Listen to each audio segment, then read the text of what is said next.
Welcome to the Taming the High Cost of College podcast. Here is your host, certified financial planner, Brad Baldridge.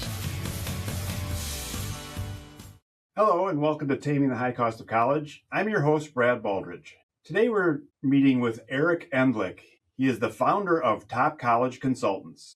You guys specialize in neurodiversity and lots of other things. So why don't you explain a little bit more about what you do and how you came to do it? Sure, and thanks for having me on the show, Brad. So I'm Eric Endlich. I'm a clinical psychologist by training, worked for many years in mental health, and saw some students who would then transition to college and have an unsuccessful experience. And I really thought, there must be a better way to prevent these unfortunate outcomes for high school students transitioning to college. And that's part of why I became an educational consultant specializing in students with learning differences, so that we can ensure that when students are in high school, they get the college readiness skills and they get the support they need to be successful in college. So started my company, Top College Consultants. I've got a team of consultants around the country, work with students around the country transitioning to high school to college and occasionally to grad school. Okay, great. So your focus is on what is, I guess, broadly called learning differences. So Can you explain a little bit about what we're talking about there? Sure. So most common diagnoses would be ADHD, dyslexia, autism, plenty of other diagnoses too, other kinds of learning disabilities, but those are the ones that people tend to have heard of. And often students have a bunch of other diagnoses. There might be anxiety or other mental health diagnoses. There might be physical disabilities, other medical conditions, migraines, what have you. So our students often come with a bunch of diagnoses. But I would say autism, ADHD, and dyslexia are sort of the headline diagnoses for many students. Right, exactly. So certainly with ADHD, there's a lot of stuff in the news and it's getting political in some areas and so forth and so on. But I think the reality of it is that students sometimes need help, and figuring out how it's going to work and understanding it usually it falls on the parents, right? So we're in that situation of saying, well, college is next. High school was interesting. We had to deal with this and deal with that. And now we're going to take the next step. How do things change, generally or broadly from going from high school to college as far as, what we've learned and how we do things in high school? Is it similar for college? Is it drastically different? It's pretty different. And when families assume it's going to be the same, that can be a rude awakening when the students get to college and they find that it's a different system. There's a lot of support available in college. There is support for students with disabilities, learning differences, physical disabilities, etc. But it's a different system, partly because it's governed by different laws. And I don't want to go too far into the weeds, but when a student's in K through 12, including high school, the responsibility is on the school district. They're legally obligated to identify students with disabilities, come up with a plan to serve them, and deliver that plan. So the student can kind of sit back and let that happen. Obviously, parents are often involved in advocating. I'm a parent, so I know what it's like to be on the front lines advocating for your child.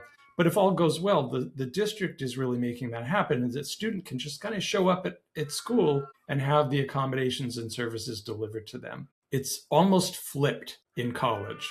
When students go to college, if they don't disclose a disability, there's no way for the college to know that they even have a diagnosis. So a student could go through 4 years or more of college without ever being identified, without ever getting any accommodations for services, unless they step up and go to disability services and say, I have a disability, here's my documentation, I need these accommodations to be successful. And in college, there's sort of a baseline of accommodations that any student with a disability who has documentation can get.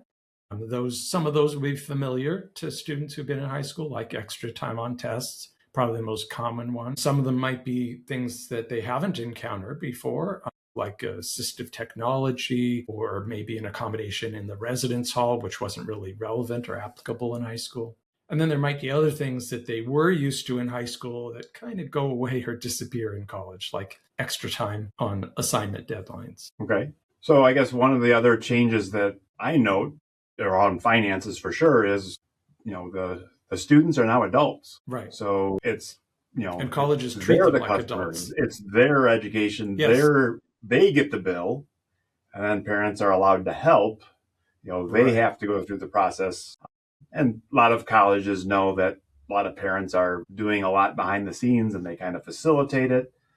But I mean, the true concept, right, is that the student is going to college, the student is paying the bills with help, of course, most of the time. So I would assume something's similar there from can the colleges, can't talk to parents about grades. They can't talk to parents about actual bills and what's going on financially. Well, who paid the bill? Or, I mean, they're not going to disclose all that stuff, even though the parents are saying, well, wait a minute, I wrote a check for X amount, big numbers. I'm spending a lot of money here. And now you're not going to talk to me? And the answer is yes, that's true. They're not going to talk to you. Yeah.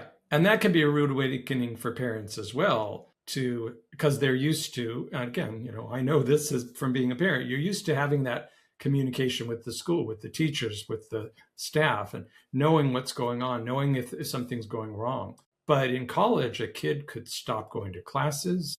They could start failing all their classes. They could be on academic probation. And a parent might never know. And a parent, you call up your kid every week. How's it going? Oh, it's great. I love college. Not knowing that your child's not even going to class or is on the verge of being kicked out. So that's, worst case scenario. I'm not saying that happens all the time, but it is possible if there's that sort of firewall. Now, a student can sign something called a FERPA waiver to give parents access to information. Still doesn't mean the college is going to proactively communicate. Disability services kind of vary in terms of their comfort level communicating with parents. Many of them will say, no, that's not really how we work. As you said, our client is the student. Others, especially if there's a support program, might have a built-in component of we're going to communicate with the parent once in a while to sort of keep them in the loop. But that's not the default. Right. So let's talk a little bit about what types of services colleges offer and how they differ and how they might be the same. Sure. But what types of things are, again, hypothetically, lots of people that, if your student has ADHD and has been on some sort of education plan, now we want to transition to college. Obviously, is there something similar? Do we get together somehow and create an education plan, or what? How does it change? Yes and no. So it's not the same plan. And this is something that there's a lot of myths that just refuse to die. IEPs, individualized education plans, and 504 plans, that is special ed plans for students with disabilities in K through 12, those do not transfer to college. There's no advantage to switching to a 504 in high school. It doesn't help things transfer. It doesn't transfer. Some colleges won't even look at those plans. Some of them will, but there's no guarantee that they will. So across the board, virtually all colleges offer disability accommodations under federal law. It's a different law than K through 12. It's the Americans with Disabilities Act and part of the 504 Act. So all students can get disability accommodations. Those are free, and those are freely available at virtually all colleges with the documentation if the student discloses a diagnosis. Right. And again, so is this falling under is this falling under the broad category of similarly, like, you have to have an elevator, so for people with disabilities, or you need to have, all these different, reasonable accommodations. Exactly. Yeah. Reasonable accommodations in the workplace. Same idea. It's the same law, the ADA. Okay. And, we're talking about learning differences. So, again, extra time on tests, et cetera. But same is true for a student who's in a wheelchair, who has a visual or a hearing impairment. They might need different kinds of accommodations. Maybe if they're in a wheelchair, they need to have a dorm room on the first floor. They need to have all their classes in buildings that have elevators, or who knows what it might be. All those things. So, yeah, a student could have, allergies, lots of different disabilities, in addition to mental health and learning differences. Right. So that's the base level. All colleges have that. All students can get that free. Some colleges, and we have a list of them on our website, go above and beyond and offer services, not just accommodations, but services like meeting with a learning specialist or an academic coach to help you manage your time or manage your assignments, social events, early registration, peer mentors, a host of other components in a learning support program or an autism support. Right. Okay, yeah. So I know obviously you guys work hard on this. You have a database on your website. So let's talk a little bit about, I'll give you some examples here just so people can kind of understand. Sure. And I just pulled some random colleges out of your database. We'll start with Marquette. I'm in Milwaukee. Marquette's in Milwaukee. I'm very familiar with Marquette. They offer On Your Mark is what they call the program. Yes. It's for autism, ADHD, and other forms of neurodiversity. And they have a price tag on it of $4,000 per semester. Northeastern in Boston, they have LDP for learning disabilities, ADHD, autism. Twice weekly individual meetings with a professional learning specialist, $2,900 a semester. Syracuse, similar, twice weekly, $2,800 a semester. Tufts, no fee, special interest housing for neurodiverse students. University UCLA, which I think you're associated with some. So they have something called All Brains, which is peer mentoring and social events and workshops. No fee. University of Denver, tutor, peer mentoring, help with organizational skills, $1,700 a quarter. University of Iowa, no fee. Group workshops and events, neurodiversity. Skills coaching at University of Wisconsin-Madison, another Wisconsin school, no fee. So there seems to be just in this database, there's a few hundred schools, some targeting ADHD, some very specifically autism. So it seems like there's a lot going on. So how does a kind of a parent start trying to figure this out? If we've got all these different programs, when do we start thinking about it? How do we make this kind of fit into our life if we think we're going to have to include this as part of our plan? Sure. Yeah. Well, I love the fact that you picked Marquette right off the bat, because I know the director, Emily Reclaw, well. She's super dedicated, has been running the program for years, and has actually won awards for the program. So great example. So, this is something I start talking to students and families about from our very first meeting. I'll ask, what kind of support are you getting in high school now that's helpful to you? I don't want to know just what are the accommodations you're getting, but what are you actually using? What do you actually find helpful? And I get a range of answers, right? So some students say, oh yeah, I have this plan, or I have this, I get extra time, but I don't really need it. Or there's this resource room or study hall, and I don't really like it, and I want to get off my IEP. So, that's one end of the spectrum. I had a student tell me the other day, I love my 504 plan. I was like, wow, that's refreshing to hear. Or students will say, yeah, I go to this resource room and there's a teacher or staff member who helps me, get my assignments done, and it's super helpful. Or I really do rely on that extra time. So, we'll start with, what are you getting now in high school? What is helpful to you? So we can start to estimate or guess what might be helpful in college. I also want to see if they've had a neuropsychological evaluation recently, which can be extremely helpful. Often those evaluations, especially if they're done late in high school, will provide a list of recommended accommodations and services in college. And they'll say, for this student to be successful in college, we think they're going to need the following things. And that could be almost a blueprint for going to the disability services in college to ask for accommodations, and for looking at colleges in the first place, to your point. So I want to kind of look at, what are your needs? And of course, I'm making my own assessment too. I've been working with teens for many, many years as a psychologist. I'm talking to the parents. I'm having them fill out questionnaires. I'm also talking sometimes to other folks in the picture. Might be a tutor, a therapist, a school counselor, to really get kind of a 360-degree picture of the student. Do they struggle with executive function, with managing time? Do they struggle with making friends or socializing, and possibly struggling to live with a roommate? How are they with self-advocacy? If they have trouble in college, are they going to be able to go to their professor to talk about it, or go to the tutoring center or the counseling center, whatever that need might be? What about independent living? Do they know how to do laundry? Do they know how to do a little bit of cooking? Can they manage, getting around, making appointments if they get sick, or if they need to refill their medication? All these different life skills. So I'm looking at all these areas of college readiness, totally apart from their academic ability to get into college and to handle college levels courses. We're talking about not just being college capable, but being college ready. And so that would kind of drive our thinking about what kind of colleges and support programs might be helpful or necessary in college. And it could be a really big range. I haven't even given you all the different options. We've talked about some of them, like just basic accommodations and support programs. There's more. But if a if I get the picture from the student, from the parents, from other folks, hey, yes, I have this label of ADHD or autism, but I'm knocking out of the park in high school. I'm doing great. Yeah, I had this 504 plan. I don't really need it that much.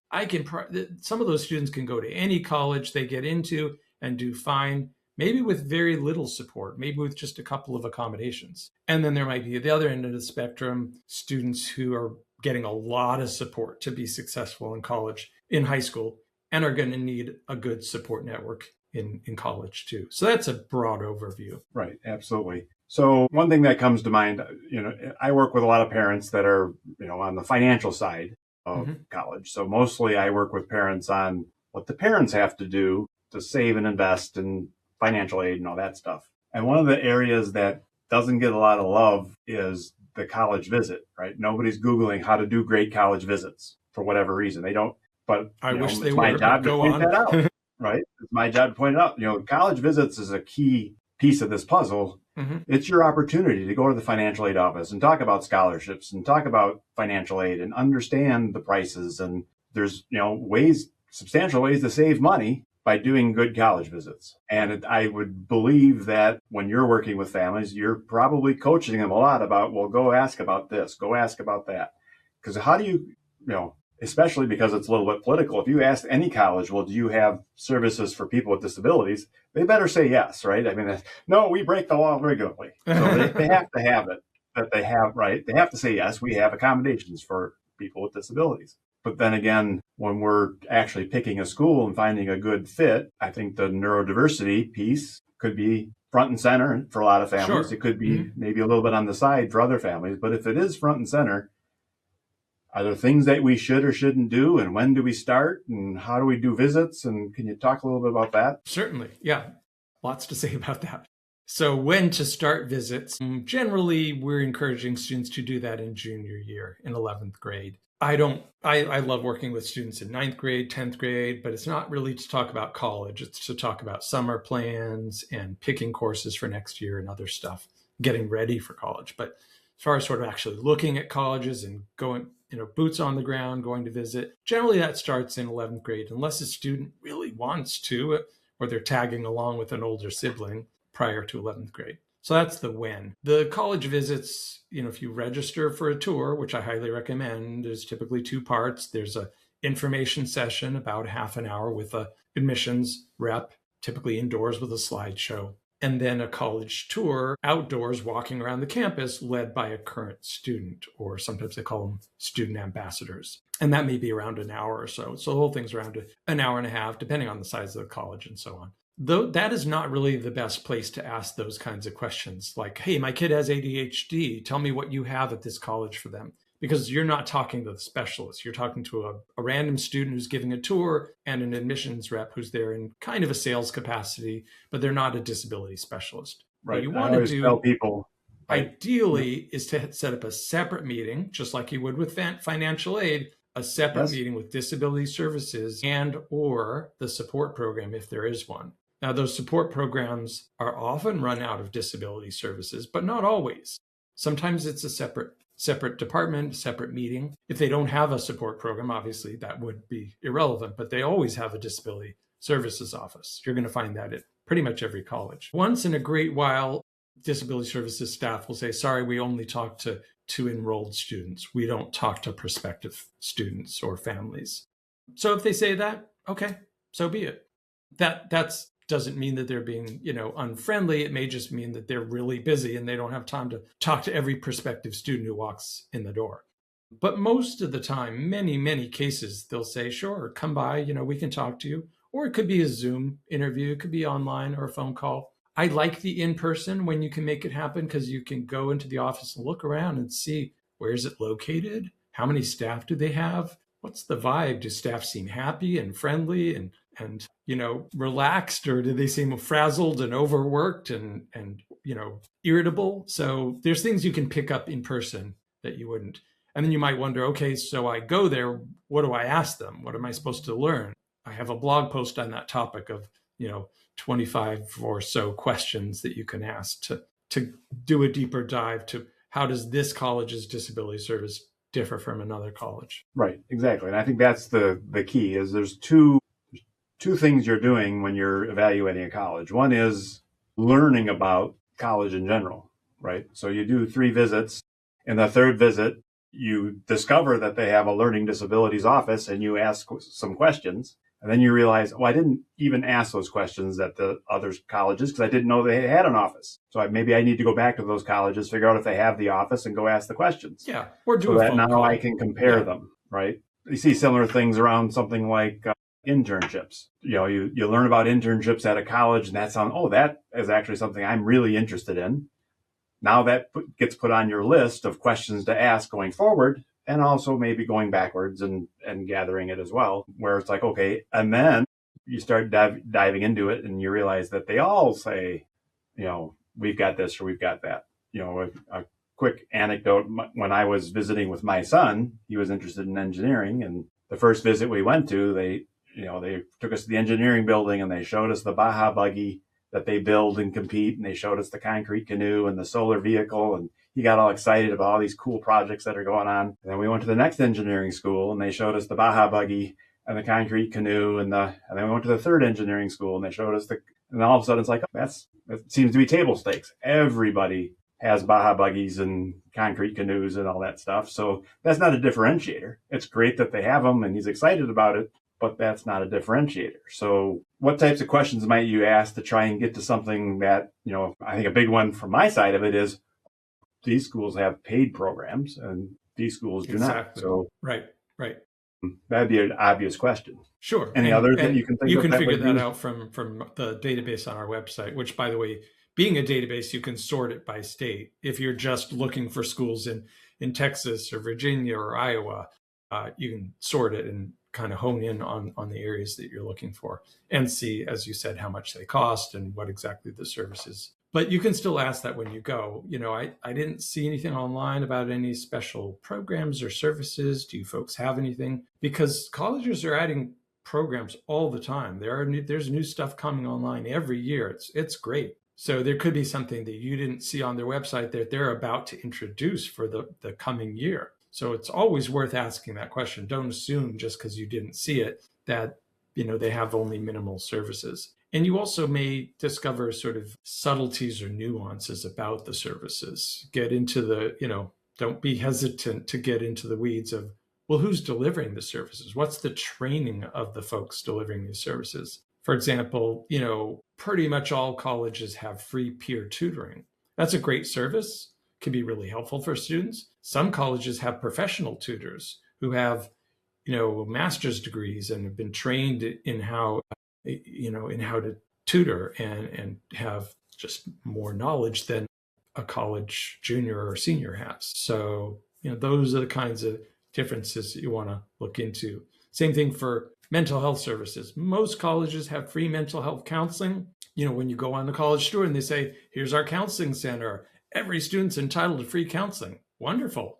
My kid's in therapy now. Great to know that they can get help in college too. But you want to go beyond that and find out, well, how many sessions can they get? Is it a maximum of 10 or is it unlimited? Who's delivering the services? Is it graduate students on internships or practica, or is it licensed professionals, et cetera, et cetera? Is it all group therapy? Can you get individual therapy? Can they get prescriptions filled? There's a lot beyond just we have this service versus, well, how is it delivered and who's delivering it?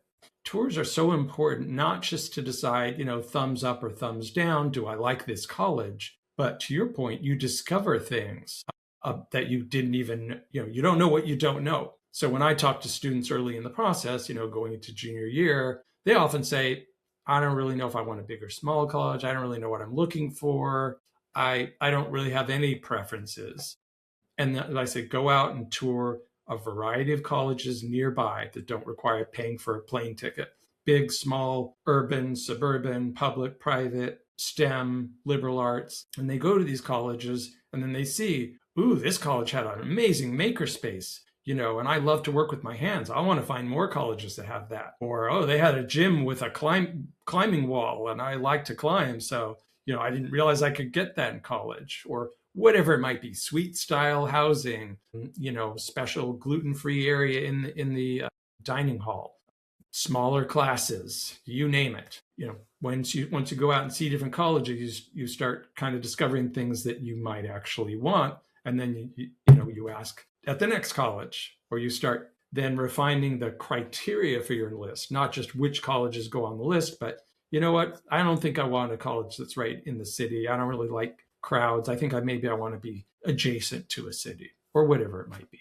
And that's true for all students. So all of the same factors, same thing as cost and affordability. That's true for families of students with learning differences. We're all looking at the same factors. It's just that our families are also looking at. Right, exactly.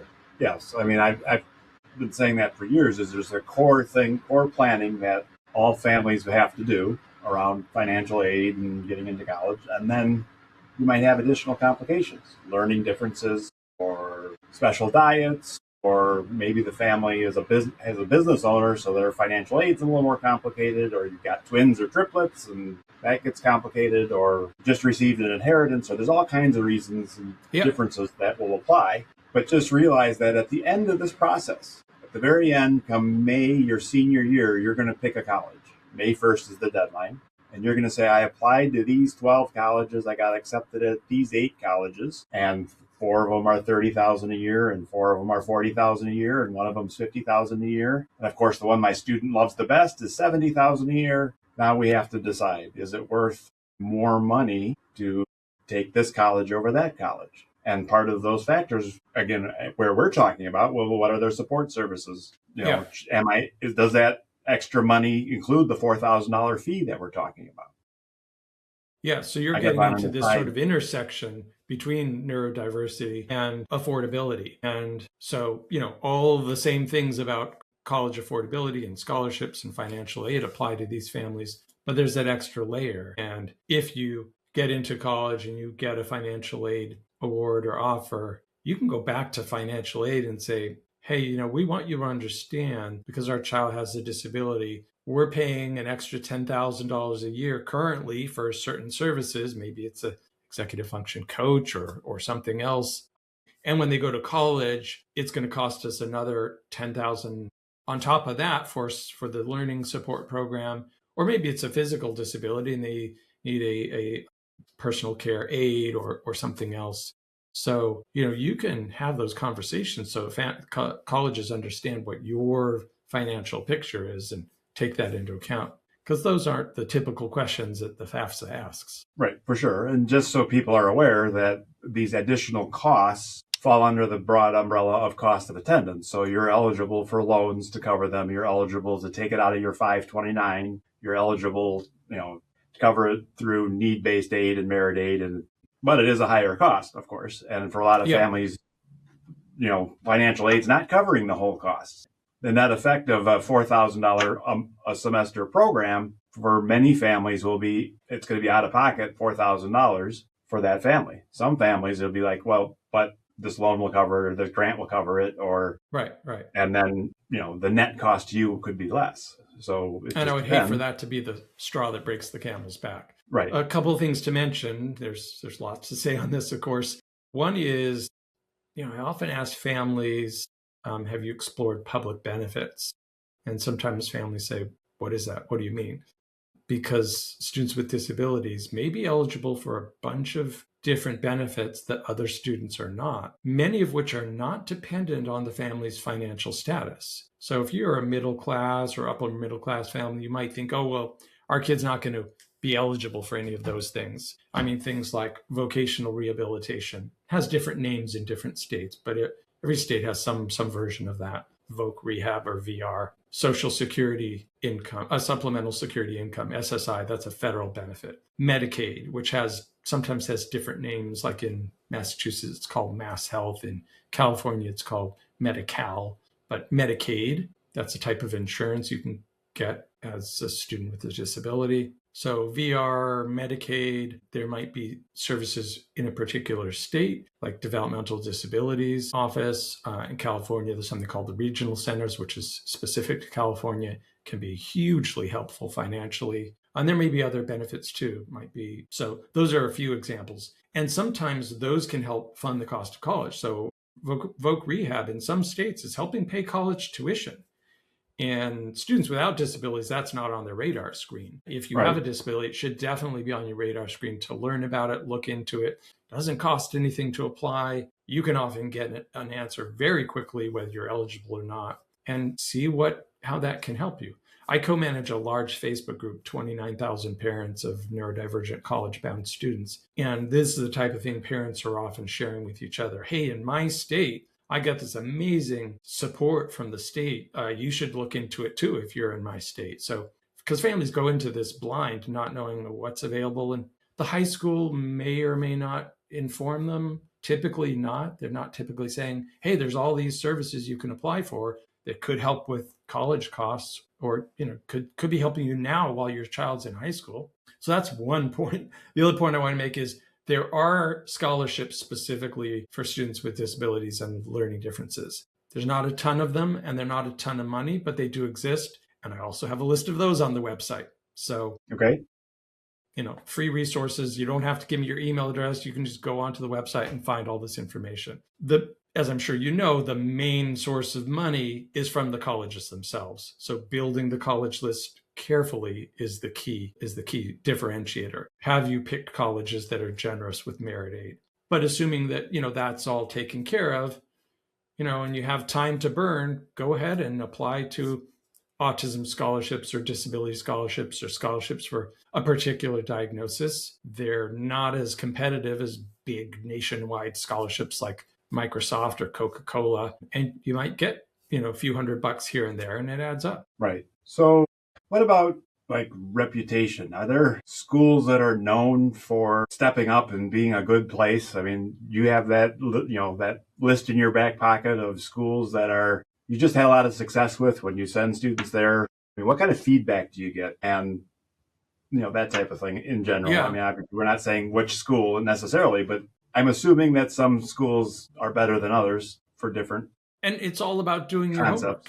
Homework. Just like it is with any other aspect of the college process, financially, academically. It's all about doing the deeper dive, like we said, meeting with staff, seeing, who are these people delivering the services. Talking to other families is super helpful. Again, in the Facebook group, because we now have 29,000 parents as of this week. If you go in there and say, hey, my kid's considering this college, has anybody sent their kid there? Most of the time, other families are going to chime in and say, oh, yeah. And it might be, my kid's there right now. If you want to, have a conversation, the services and support are amazing, or maybe not so amazing. So other families are a great place to get feedback, going and talking to the staff yourself. Things change from year to year, staff turnover. So what was a great program 5 years ago may or may not be as good today. Sometimes there's a way to get a taste of it by going to a summer program or a pre-college program. Some colleges have pre-college summer programs, college readiness programs, not just to have fun or take a class or two, but to actually learn skills to become college ready for students with learning differences. And if you spend a couple of weeks on the campus, you're going to get a feel for what the staff are like, what the vibe is like. So not all colleges have that, but some of them do. So if it's a college that you're thinking about and they offer one of those programs, it might, serve many purposes. You go to the program, develop some skills, maybe you make a couple friends, and maybe you decide, hey, I really like it here. I think I do want to keep it on my list. Right. Yeah, that's good advice to just kick the tires where you can. And what about the student-parent relationship? I think there's in some regards, pretty much all 18-year-olds. I wish this problem came up when I was 18, when I knew everything, kind of, right? The typical 18-year-old has got their own opinions, and they're trying to sever the relationship with parents, or not, sever's the wrong word, but change the relationship with parents, right? They want to go from, I depend on you, to whatever comes next. And there's a lot of angst just in general. And I assume you would also see it maybe around education plans and stuff. Are there situations where the student is opposed to this whole process? They just want to go do college and not disclose anything versus, so how does a parent navigate that? What's your best advice, or is it case by case of, should we let them keep it a secret and just give it a shot, or and then pick up the pieces later? What happens at a college if you spiral out of control freshman year, which most parents, that's their fear, right? And then you disclose, well, actually, here's why this is going on. We didn't tell you because we thought maybe we could survive without it, but it's clear now we can't. Is that, and that's what the advice kind of do you give disaster there? I'm trying to prevent. That's part of why I went into this field, so that students don't have that happen. So there's a range. I see a lot of students who are very comfortable with their diagnosis. They embrace it. Maybe they choose to write about it in their college essay. Maybe they join a neurodiversity club in college or start one. So, I see students who are very comfortable who say, like I said, the student earlier, I love my 504 plan. I'm absolutely going to get accommodations in college. I'm excited about this support program. They've toured it. They've, met with the staff. They know they're going to make friends there. And then there's students on the other end who say, yeah, this person gave me a diagnosis of ADHD or autism, but I disagree. I don't think I have that. So they're not even embracing the diagnosis in the first place. Or they say, I have it, but, I don't think it really affects me that much. And I think I'm kind of outgrowing it. And I don't want, I don't like getting services. I've been a special ed kid my whole life, and I want to get away from that in college. I just want to go to college and have a normal experience and not deal with any of that stuff. So we absolutely do see that. That worries me when students have that idea. It's kind of like saying, I have car insurance right now, but I haven't been in an accident in the past year, so I think I'm going to get rid of my car insurance. Legally, you can't typically do that, but it's that kind of idea of like, I don't want that protection. The accommodations are free. There's no downside. They're free. They're confidential. Disability services not broadcasting to your peers or the college that you are a client there. So it's free and confidential. And also in college, typically students are disclosing to each professor on a case-by-case basis that they have accommodations. It doesn't work that way at every college, but it's very common to work that way, where a student decides at the beginning of the term, okay, I'm going to approach this professor and let them know that I'm entitled to accommodations. But let's say your accommodation was extra time on tests, which is a common accommodation. Well, if it's an art class or a music class that doesn't have tests, maybe you don't need to bring it up to the professor because it's irrelevant. Right. So you can decide on a case-by-case basis. But what you can't do is get accommodations retroactively. In other words, if you fail a test and you're like, darn, I have ADHD and I know I deserve extra time, I'm going to go to the professor and say I should have had extra time, or I want to retake the test, even though I've never disclosed a disability before. Once the damage is done, you can't really go back. So that's why it's good to have those things available in case you need them. Right. Exactly. Yeah, because I think in a lot of times, parents are trying to figure out, just in general, is this a hill worth dying on in the overall negotiating with the student and the stress? And now, typically... And I don't think of it as a single conversation, like you have to do this. I think of it as a process. So if a student has a certain position at the beginning of the process of saying, I don't think I want to do that in college. Okay. Same thing with gap years. Lots of students would benefit from gap years. And I often bring it up early in the process, and lots of students say, no, I'm not interested in that. Just sort of slamming the door on that. Okay, that's your right. It's your life. It's your process. But I try to keep it on the table. All right, well, maybe we'll revisit it. Let's see where you are a year from now. Same thing with the disability accommodations or services. Okay, fair enough. It's your choice. But, let's keep talking and see where we're at. Maybe things will change. All right. Well, I learned a ton, and hopefully our listeners did as well. Can you tell us a little bit more about your services and if, how people could get in touch with you and some of the things that you offer so that... Sure. Yeah. You can help my them company, further? again, is Top College Consultants.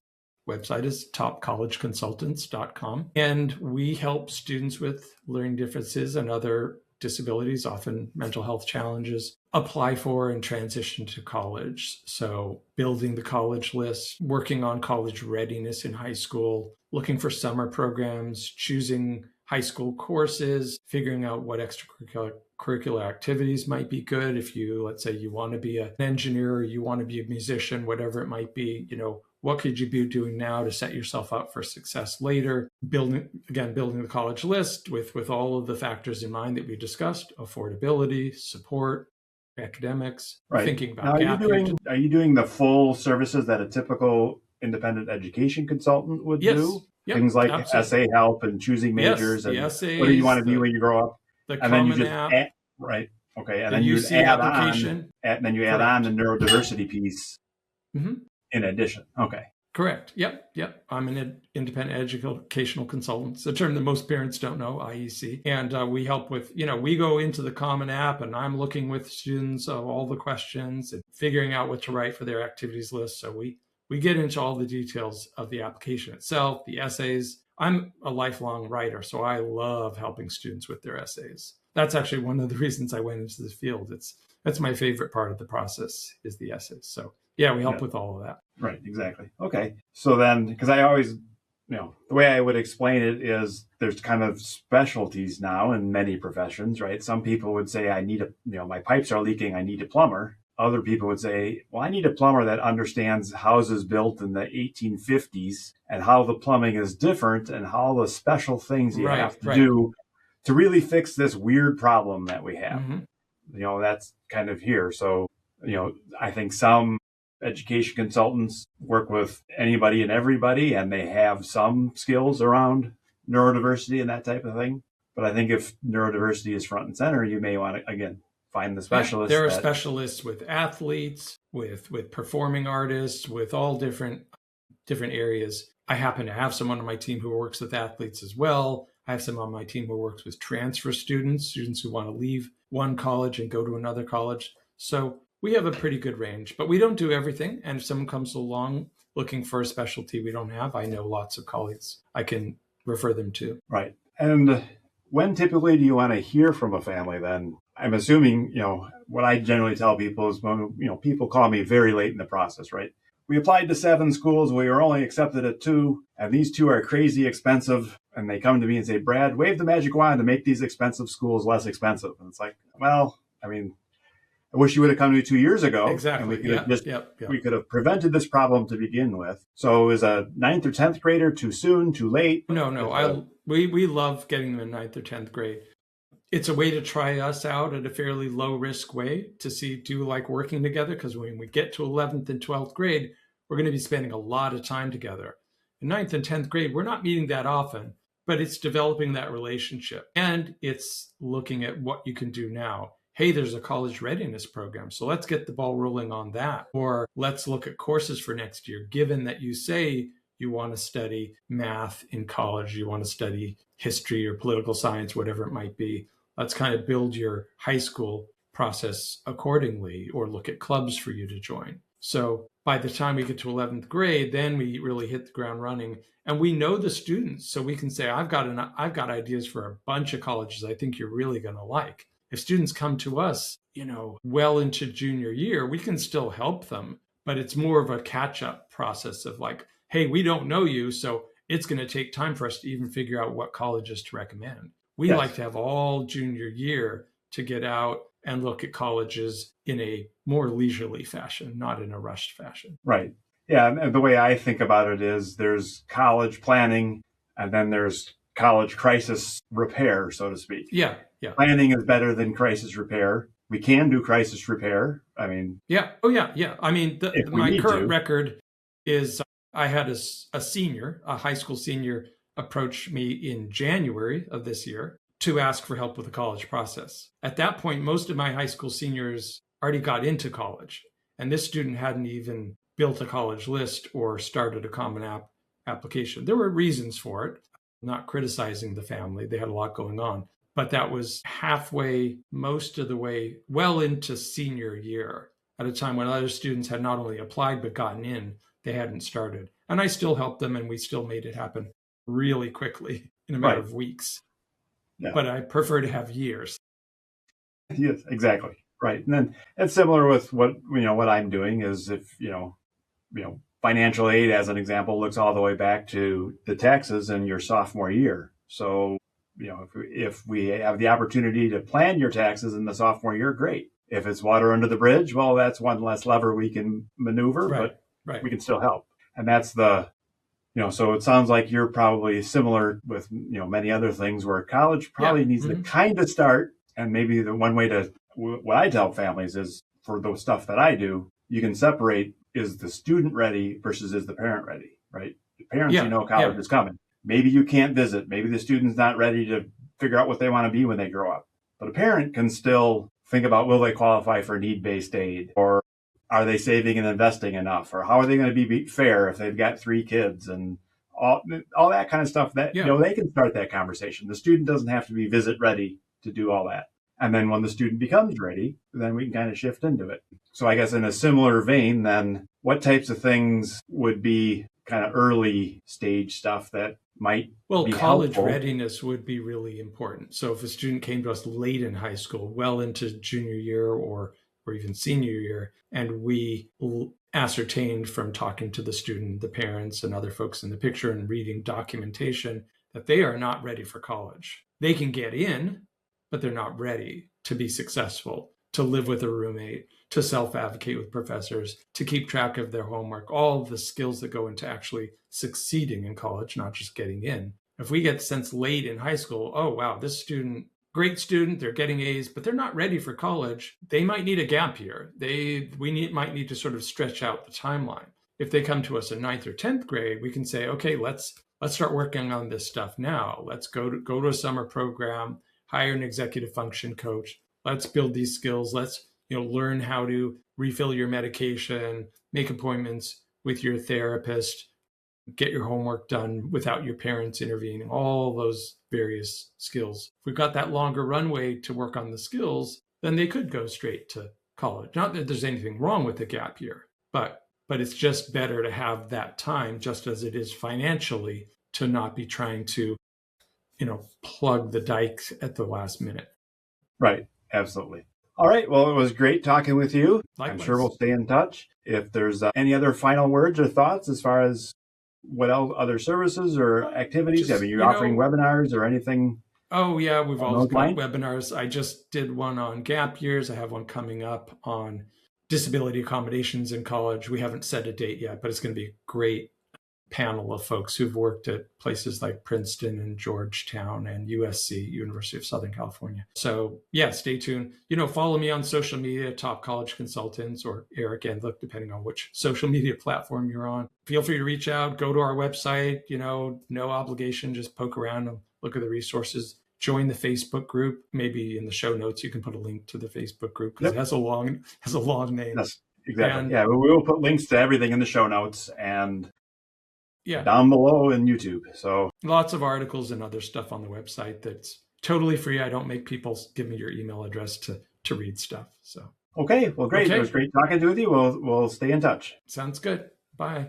Thank you for listening to the Taming the High Cost of College podcast. Now it's time for you to take action. Head to tamingthehighcostofcollege.com for show notes, bonus content, and to leave feedback for Brad. The next step on your college journey starts now. Brad Baldridge is a registered representative of Cambridge Investment Research and an investment advisor representative of Cambridge Investment Research Advisors, a registered investment advisor. Securities are offered through Cambridge Investment Research Incorporated, a broker-dealer and member of FINRA and SIPC. Brad owns 2 companies, Baldridge Wealth Management and Baldridge College Solutions. The Baldridge companies are not affiliated with Cambridge Investment Research.